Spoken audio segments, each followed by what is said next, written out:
Thank you, Mr Speaker. I'd like to thank Sue Gray for the diligence and professionalism with which she's The Supreme Court has just dropped a political bombshell that has rocked Britain to its core.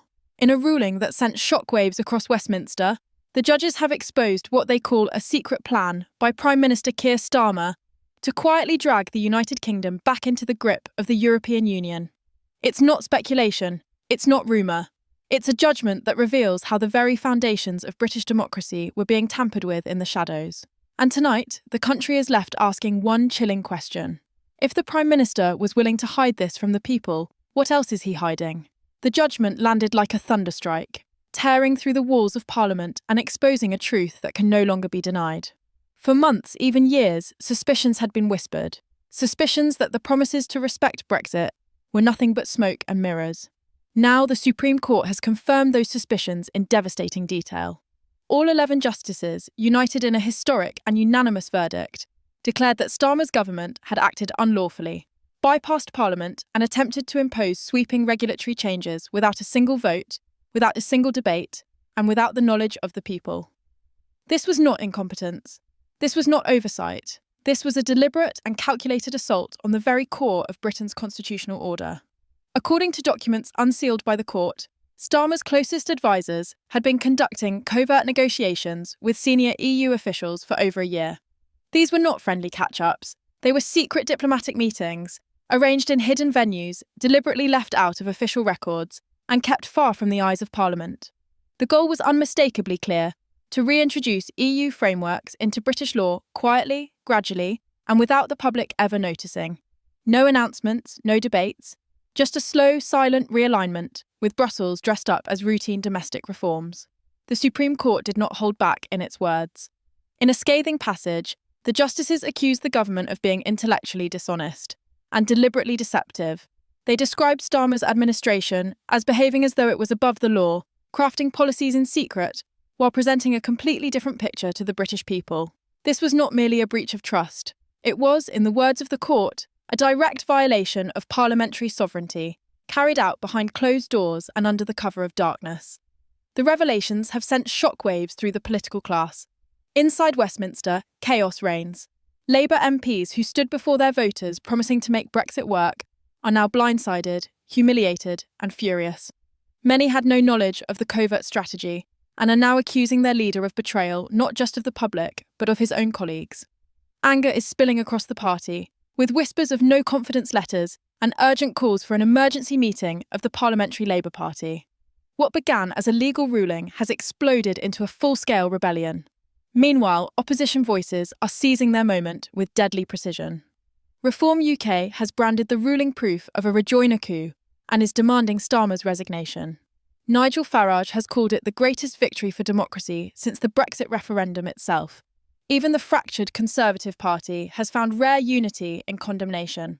Rishi Sunak has gone as far as calling it the most brazen assault on parliamentary sovereignty in modern history. Across the Tory benches, the message is relentless and unyielding. Starmer lied and the court proved it. But perhaps the most dangerous reaction of all is not inside Parliament, it is on the streets. Protests have already erupted outside Westminster. Crowds of furious citizens wave Union Jacks and hold up signs reading "Respect Brexit" and "Stop the Betrayal." On social media, hashtags like #BashEUGate and #Starmer Betrayal are dominating the conversation, surging by the hour as petitions demanding the Prime Minister's resignation gather hundreds of thousands of signatures. For millions of ordinary Britons, especially in Brexit heartlands, the ruling is not just a political scandal. It is confirmation of their deepest fears that the elites never intended to respect their vote in the first place. Inside Downing Street, panic has taken hold. Advisers are in emergency lockdown mode, scrambling to respond, as phones ring endlessly and ministers refuse to face the cameras. The image Starmer tried to project of a steady, trustworthy leader has collapsed overnight. In its place stands a man exposed, cornered, and increasingly isolated. Security has been tightened around government buildings as the anger of the people grows louder and more unpredictable. For a leader who built his reputation on following the rules, the Supreme Court has now revealed him as someone willing to shatter them when it suited his agenda. And just when it seemed the scandal couldn't get darker, leaked documents began to surface in the wake of the ruling.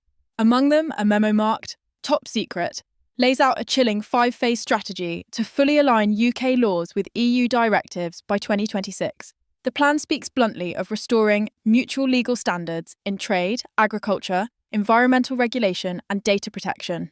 It even includes a timeline for embedding these changes into domestic law, all without debate, all without consent, and all behind the backs of the British people. The Supreme Court's verdict is not just a legal defeat for Keir Starmer. It is the opening of a political inferno, one that threatens to consume his leadership, his party, and perhaps even Britain's faith in its democracy. And as the storm gathers, one terrifying reality becomes clear. This is only the beginning. The fallout has been nothing short of catastrophic. What began as a legal judgment is now a political earthquake ripping through every corner of Britain's establishment. Inside the Labour Party, panic has morphed into open mutiny. Furious MPs are demanding answers, insisting they were misled by their own leader. Many, especially those representing Brexit voting constituencies, are being confronted by outraged constituents who feel deceived and betrayed. Reports are pouring in from town halls across the country, where Labour members of Parliament are being heckled, shouted down, and in some cases forced to leave meetings under police escort.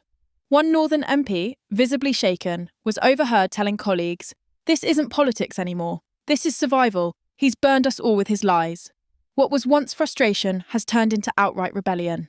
Some backbenchers are preparing letters of no confidence, while whispers of an internal leadership challenge are now echoing through the corridors of Westminster. Even members of Starmer's shadow cabinet, once loyal defenders, are now refusing to appear on television, refusing to carry the weight of defending a Prime Minister they privately describe as finished. But the rebellion inside Parliament is only one part of this spiralling storm.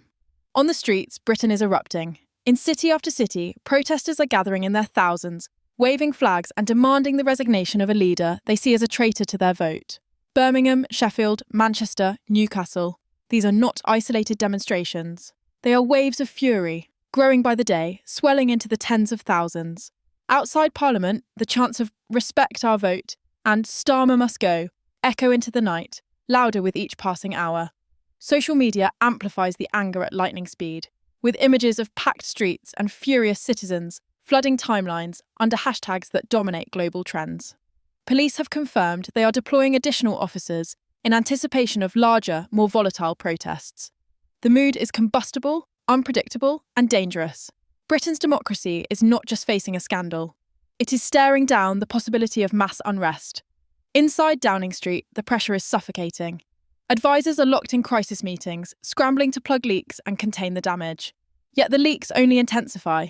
Each day, new revelations emerge, each more damning than the last. Whistleblowers have stepped forward, testifying that ministers were instructed to use encrypted messaging systems, auto-delete emails, and deliberately avoid leaving any paper trail when coordinating with EU officials. Meetings were held in person with no minutes recorded, no witnesses allowed, and no official archives created. One senior civil servant described the atmosphere as more like espionage than governance.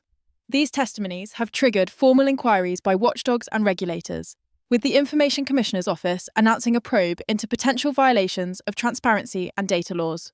What is unfolding is not merely a constitutional scandal. It is now veering dangerously close to a criminal one. And the financial revelations are pouring fuel on the fire. Investigative journalists have uncovered that millions of pounds of taxpayer money were secretly funneled into EU alignment projects, funding legal consultants, lobbyists, and policy advisors tasked with quietly rewriting British law to mirror Brussels' standards. None of this spending was debated in Parliament. None of it was disclosed to the public. One leaked email bluntly instructed ministers to disguise EU-driven policies as domestic modernisation, warning them never to mention Brussels publicly. Another, even more chilling, described a strategy of drip-feeding harmless reforms until fatigue sets in. These revelations paint a picture not of leadership, but of manipulation. An operation carefully designed to lull the public into compliance, while Britain's sovereignty was slowly stripped away in silence. The reaction from opposition parties has been ruthless. Reform UK is riding a surge in the polls, its leaders comparing the scandal to Watergate and branding it the most treasonous act in modern history. The Conservative Party, fractured for months by internal leadership struggles, has found sudden and rare unity in its mission to destroy Starmer. Rishi Sunak has declared that Britain is facing the greatest assault on parliamentary sovereignty in living memory, while Tory MPs flood the airwaves with relentless calls for resignation. Even former Conservative leaders, long content to watch Labour struggle, are now emerging to condemn Starmer in unflinching terms.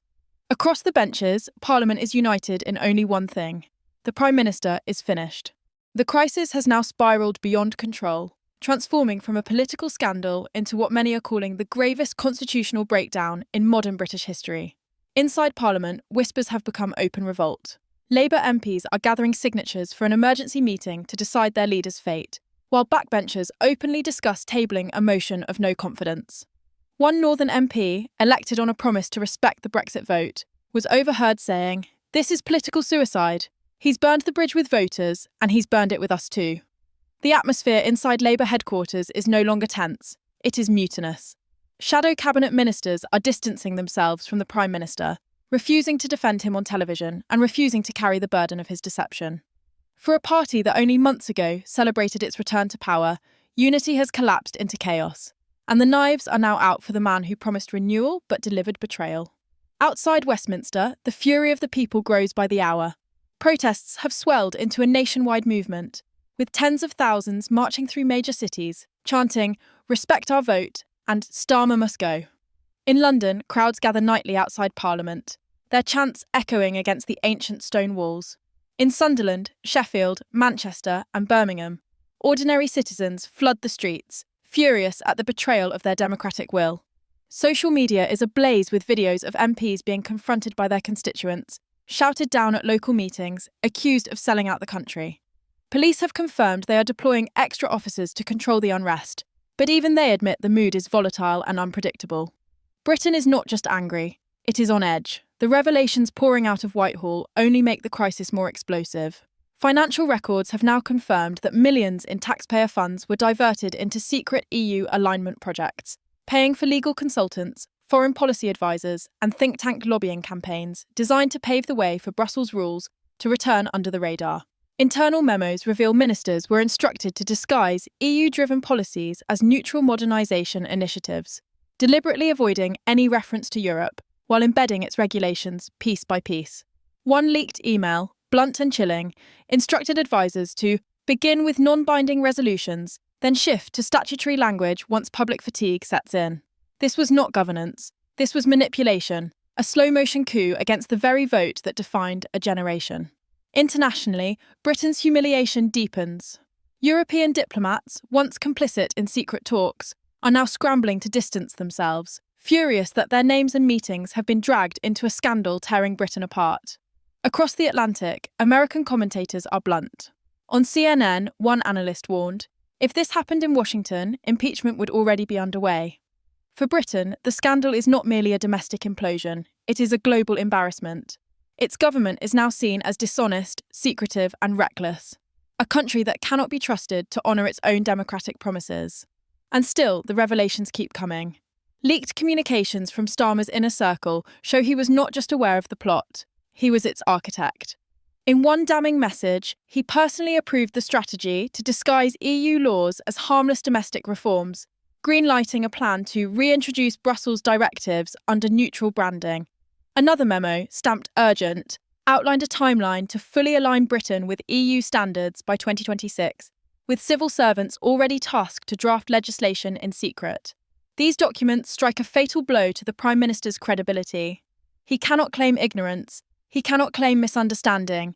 The evidence is clear. He planned it, he approved it, and he lied about it. The question gripping Britain is no longer whether Starmer will survive, but when the final blow will land. Inside Labour, rebellion is hardening into action, with senior MPs preparing leadership challenges and strategists whispering of forcing him out before the next election destroys them all. On the Conservative benches, unity has been reborn, their only common cause the destruction of Starmer's career. Across the country, ordinary citizens demand justice, demanding that the leader who promised to respect their vote now answer for betraying it. For Keir Starmer, the walls are closing in. The Supreme Court has exposed his plan, the people have risen against him, and his party has turned on him. What began as a legal judgment has detonated into a constitutional meltdown, a political inferno, and a collapse of trust that may haunt Britain for decades to come. The Prime Minister who promised honesty now